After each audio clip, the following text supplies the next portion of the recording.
un tema que he denominado el mapa de calor multidimensional, una nueva herramienta para gestionar los riesgos.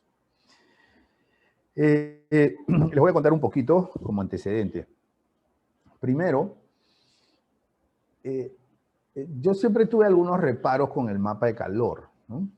Y en conversaciones con colegas que también son especialistas como yo en gestión de riesgos, compartíamos muchas inquietudes. Esto antes de la pandemia, ¿no?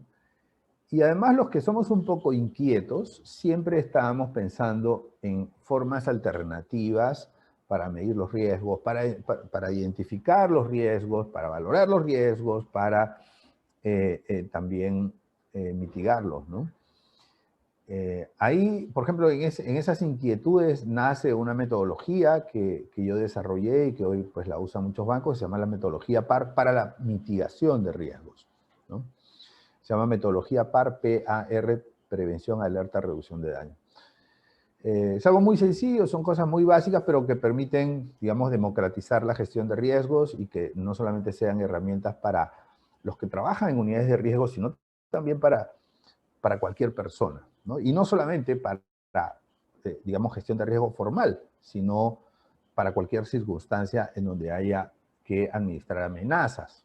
Bueno, entonces había esa inquietud y las inquietudes venían en el sentido de que el mapa de calor, si bien es cierto, tenía la ventaja de ser una herramienta muy sencilla, en su sencillez estaba también la desventaja, ¿no?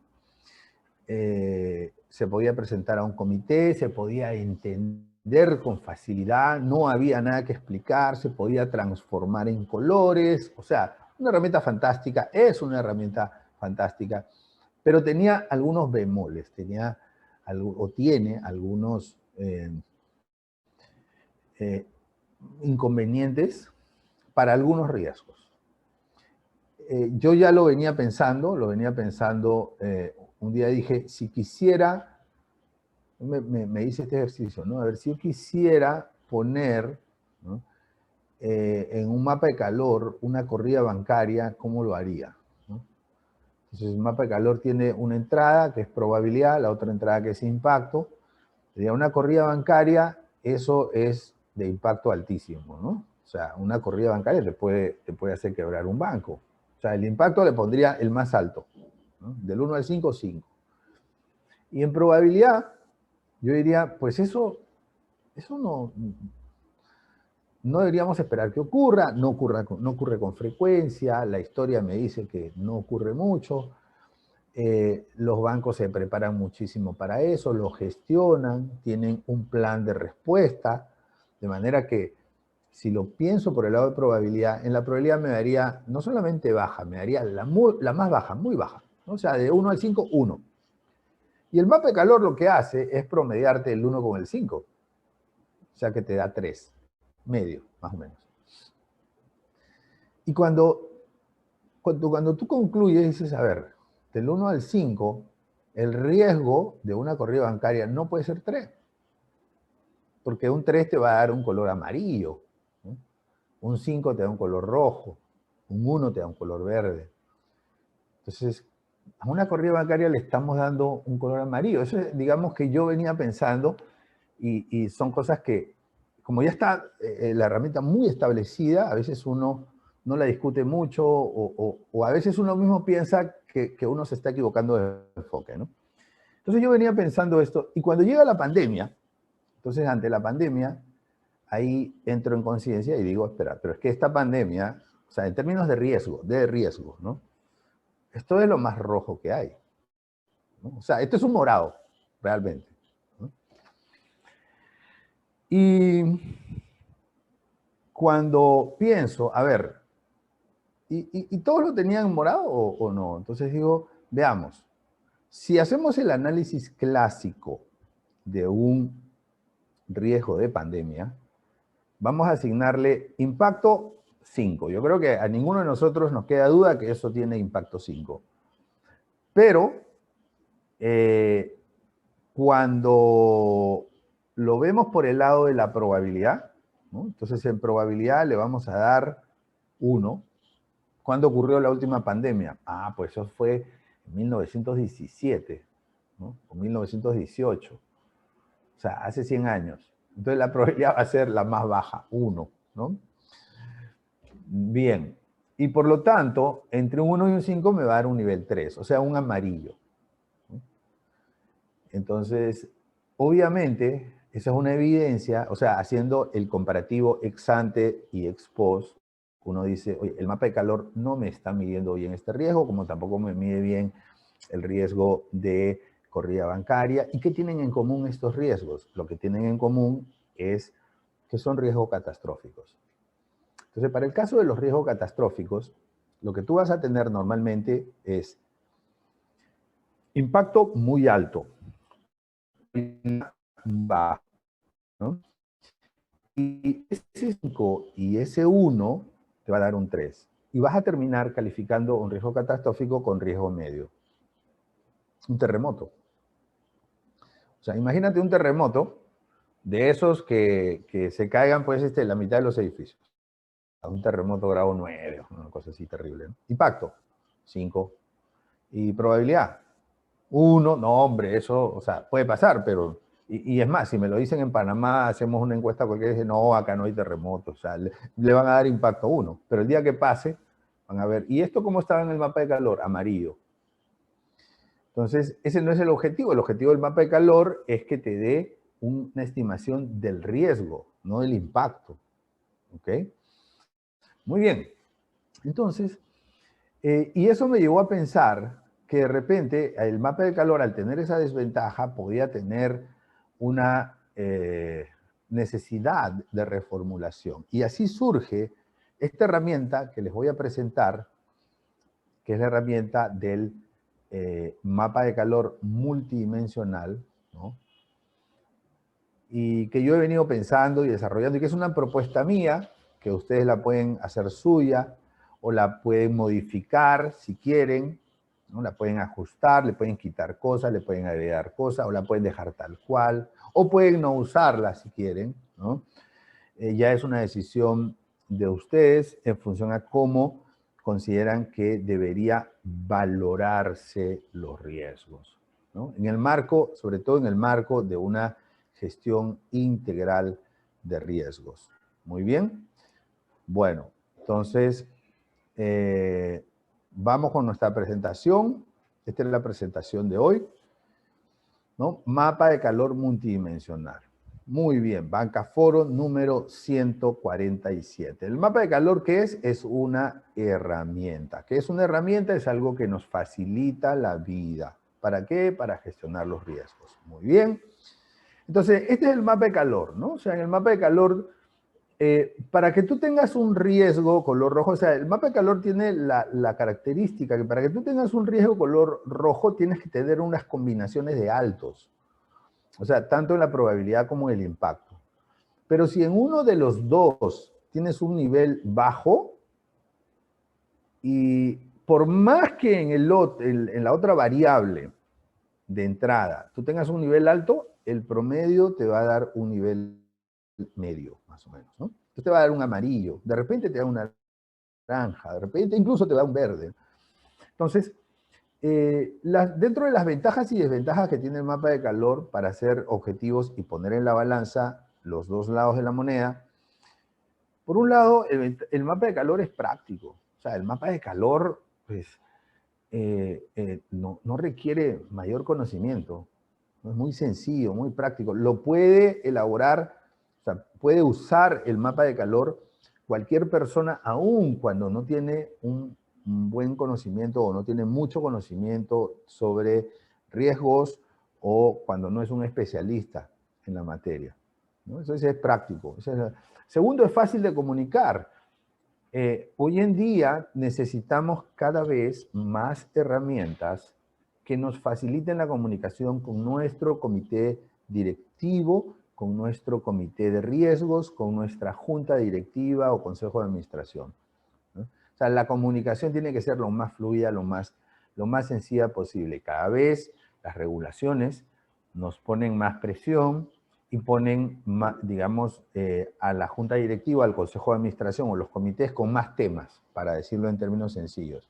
O sea, las agendas están cada vez más llenas en los comités y en las juntas directivas. Y eso hace, nos lleva a nosotros, que somos los que presentamos, tener que llevar un lenguaje sencillo, una forma de comunicación sencilla, entendible, y ahí el mapa de calor cumple ese rol. Porque usa colores, y los colores son colores del semáforo, y eso no requiere mayor explicación.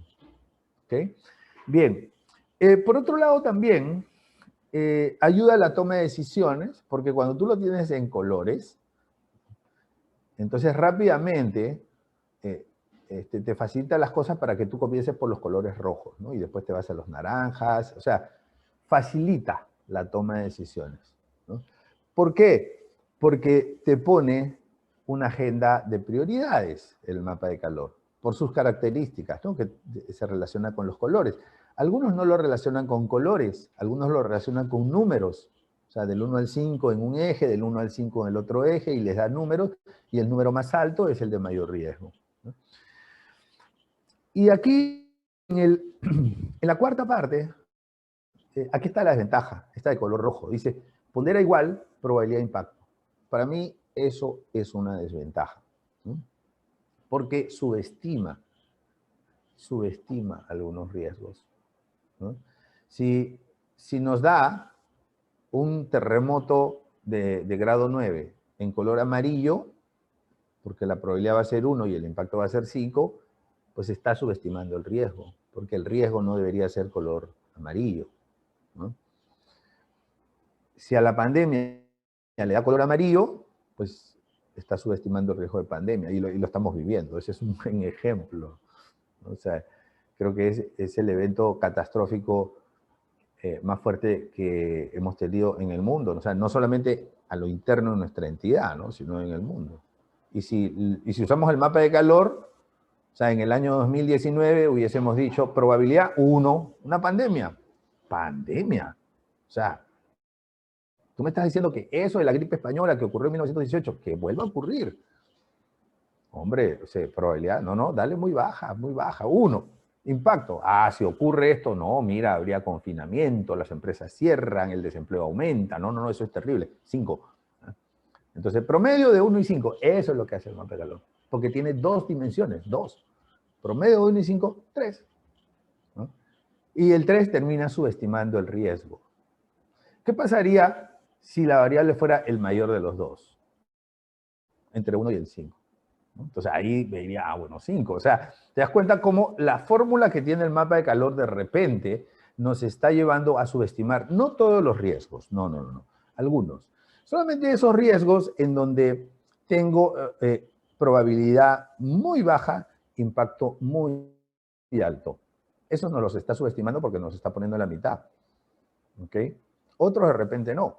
Si tengo una probabilidad 3 y un impacto 3, me va a dar riesgo 3, o sea, riesgo medio, y eso está bien, o sea, no, ahí no hay ningún problema. Pero con algunos riesgos podemos tener subestimación. Y esa subestimación de riesgos nos lleva a pensar en alguna alternativa, ¿no? Y se da básicamente la subestimación en riesgos catastróficos. O sea, el tema es con los riesgos catastróficos, no es en general con todos los riesgos. ¿Okay? Bien, entonces ahora yo les presento una alternativa que se llama Risk Score Indicator, ¿no? Que es multidimensional, en donde vamos a seguir usando la ventaja del mapa de calor de los colores, ¿no? Entonces voy a tener una puntuación que va del 1 al 5, es un scoring realmente, es un scoring. ¿Okay? Pero el número del scoring lo estoy relacionando con el color. Entonces, cuando llega a 5 es color rojo, cuando llega a 1 es verde, y en los puntos intermedios vamos a tener amarillos y naranjas. ¿Okay? Yo le voy a llamar así Risk Score Indicator, usted le puede llamar como quiera, mapa de calor multidimensional, como quiera. Lo importante es que aquí no entran solo 2 variables. Probabilidad de impacto no, entran varias. ¿Okay? Bueno, entonces, ¿cuáles son estos elementos? Son 6 elementos. Entonces, multidimensional, ¿por qué? Porque ya no tiene 2 dimensiones probabilidad de impacto, ahora tiene 6 dimensiones. Ustedes pueden modificarla y pueden convertirla en 5 dimensiones, en 3 dimensiones, en 7 dimensiones, en lo que ustedes quieran, ¿no? Entonces tenemos A, B, C, D, E, F. ¿Ok? 6 dimensiones. La primera es el impacto contable.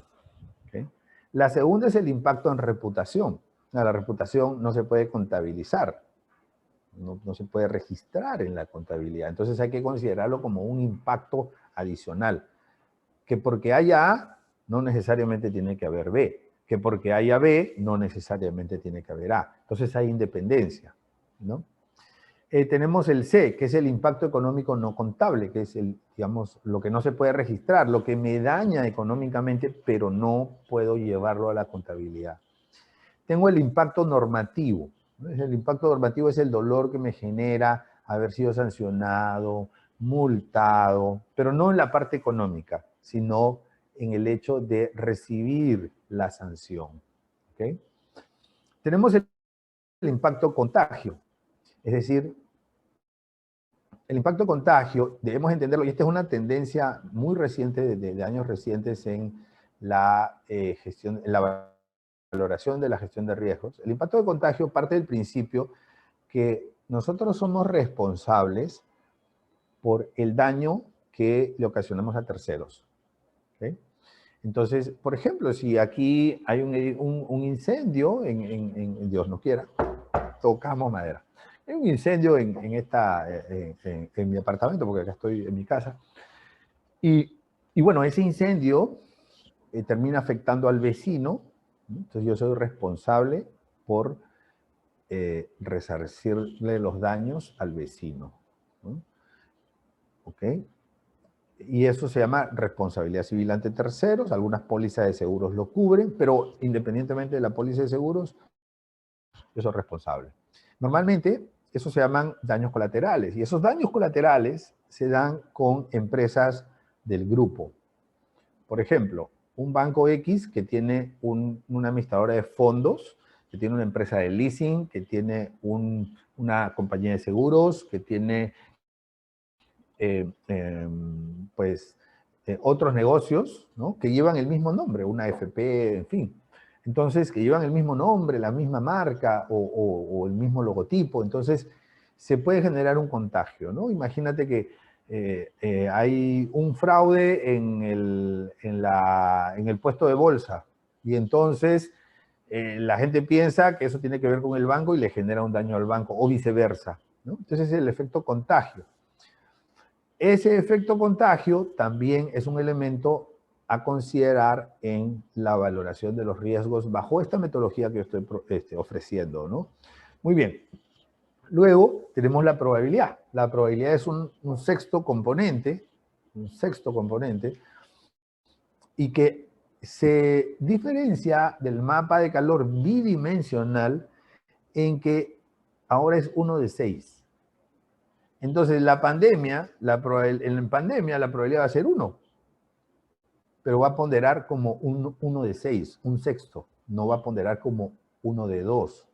O sea, su factor de ponderación es 16%, no es 50%. Entonces, le estamos bajando la ponderación al incluir más variables. Estamos bajando la ponderación en la práctica a la probabilidad. ¿Ok? Bien. Y entonces, y eso es razonable para los riesgos catastróficos, porque en los riesgos catastróficos yo voy a tener en los otros números grandes y en la probabilidad números bajos. Entonces, la medición va a estar más cercana al 5 que al medio, al punto medio que es 3, ¿no? Y eso me permite tener una valoración, por lo menos, más adecuada o menos, o que subestima menos al nivel de riesgo. ¿Ok? Entonces voy a entrar rápidamente a explicar cada una de estas. Primero, tenemos el impacto contable, todo lo que va a la contabilidad, ¿no? O sea, si ocurre una pérdida, si ocurre un robo, si hay que compensar a un tercero por daños y perjuicios, si hay una pérdida por fraude interno o externo, eso. Entonces, como tiene que ver con números, entonces lo que digo es, veamos. Le voy a poner puntaje del 1 al 5, donde 5 es el mayor riesgo, 1 es el menor riesgo. Si llega la pérdida hasta cierto monto, digamos hasta 10.000, le doy nivel 1, hasta 50.000, 2, hasta 200.000, nivel 3, hasta 500.000, nivel 4, más de eso, nivel 5, ¿no? Entonces establezco unos umbrales.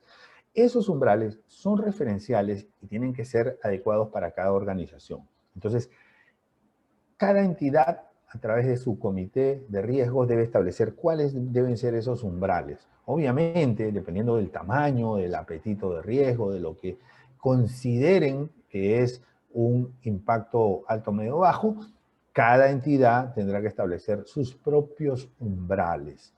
Bien, luego tenemos el impacto en la reputación. La reputación tiene características cualitativas, ¿no? Y no podemos expresarlo en dinero, pero sí podemos expresarlo en función del número de personas afectadas. Por lo menos esa es la metodología que yo propongo para medir el impacto en la reputación, ¿no? Por ejemplo, una noticia que anuncia una sanción regulatoria, unas quejas virales porque los sistemas del banco se cayeron, un sabotaje, ¿no? Un sabotaje social a la entidad porque salió en las noticias de que hubo una discriminación a una persona, una discriminación racial o sexual o de cualquier tipo. Y real o no la discriminación, se produce un sabotaje. Eso genera un impacto en la reputación, ¿no? O también publicidad engañosa, que es un caso clásico de daño de reputación. Entonces, en función del número de personas que se afectan, si son menos de 10, o sea, eso es prácticamente algo que queda muy, muy hermético, ¿no? Menos de 10, bueno, le damos un puntaje 1. Hay un impacto, pero es el puntaje más bajo.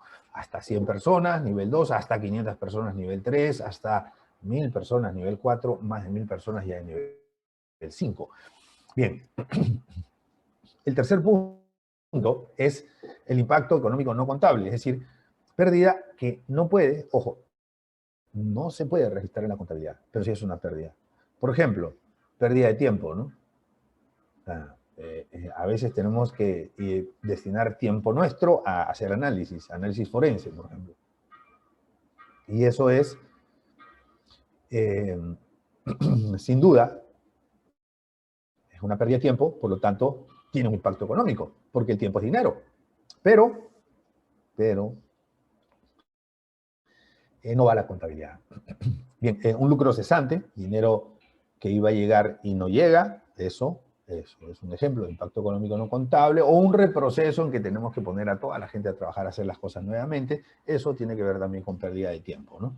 Muy bien, entonces aquí yo puedo usar la misma tablita que las pérdidas contables, porque la pérdida, el hecho de que no vaya a la contabilidad no significa que no pueda cuantificarse, sí se puede cuantificar.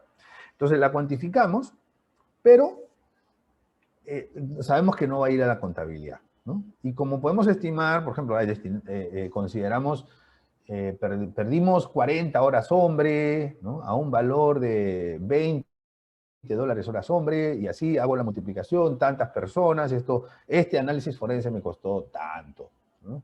No lo tenemos que pagar porque lo hicimos in-house, no tenemos que registrarlo contablemente, pero nos generó un daño económico porque tiempo es dinero, ¿ok? Entonces, medido en horas hombre. Una vez que hacemos la conversión, lo ubicamos en esta tablita, puede ser la misma o puede ser diferente si quieres, ¿no? O sea, a mí me parece razonable que sea la misma tablita para que los impactos puedan tener homogeneidad en su medición.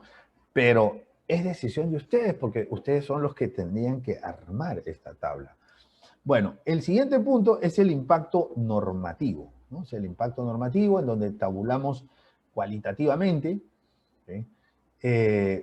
Y aquí quiero especificar que se trata del daño que genera la sanción, no por la multa, sino por recibir la sanción, ¿no? Entonces, ¿qué prefieren ustedes? ¿Que te roben 10.000 dólares o que te pongan una multa de 10.000 dólares? Igual vas a perder 10.000 dólares. ¿Qué prefieren ustedes? Me van a decir, no, yo prefiero que me roben, ¿no? O sea, si me pones entre uno, realmente me van a decir, prefiero ninguna de las dos. Bueno, ya, está bien. Entiendo. Yo también prefiero ninguna de las dos. Pero ya, a ver, te roban 10.000, te sancionan 10.000. ¿Cuál prefieres? No, que me roben. Porque ahí al menos, o sea, en cualquiera de los dos casos voy a perder 10.000, ¿no? Pero si me sancionan, además de los 10.000 que tengo que pagar, pues voy a pasar vergüenza, ¿no? Voy a pasar pena. Ya, esa pena, ese es el impacto normativo, ¿no? Ese es el impacto normativo, ¿ok? Entonces, eso se tabula cualitativamente, ¿no? Una sanción regulatoria, puede ser regulador, Ministerio de Trabajo, Dirección de Impuestos, cualquiera que viene y te pone una sanción, ¿ok? Bien, listo, aunque sea un llamado de atención, ¿no? Bueno, entonces, si no hay incumplimiento normativo, nivel 1, si el incumplimiento normativo es leve, nivel 2, en la escala, ¿no? O sea, obviamente aquí tenemos que tabular en función a la falta que se hubiera cometido, si la falta fue considerada leve, ¿no? Si es leve, reincidente, si es grave reincidente, va subiendo, digamos, de puntaje. Muy bien. Y luego, en términos de los impactos o del abanico de impactos, nos vamos al último, que es el impacto de contagio, ¿no? También es una tabulación cualitativa, ¿no? Por afectación de cualquier tipo a otra empresa del grupo. ¿Ok? Muy bien. Entonces, por ejemplo, ¿no? Pérdida de clientes, es un ejemplo clásico, pérdida de proveedores, pérdida de negocios, simplemente por un efecto de contagio de algo que ocurrió en una entidad y los clientes lo relacionaron y dijeron, no, mejor contigo ya no. O sea, perder clientes es perder dinero, ¿no? Muy bien. Entonces, tenemos aquí puntaje 1, ¿no? Si el evento no implica contagio a otras empresas del grupo. Puntaje 2, si el contagio es leve. Puntaje 3, si el contagio es medio. Puntaje 4, si el contagio es alto. Puntaje 5, si el contagio es muy alto, ¿no? Muy bien. Y finalmente terminamos con la probabilidad. La probabilidad tiene una tabulación también cualitativa. Muy pocas veces se puede hacer una tabulación cuantitativa de la probabilidad, y cuando se puede hacer no siempre es aplicable o recomendable, ¿no? Pero, digamos, para la probabilidad hay típicamente 3 alternativas. Está el juicio experto, ¿no? Que es la consulta a un independiente externo, por lo general externo.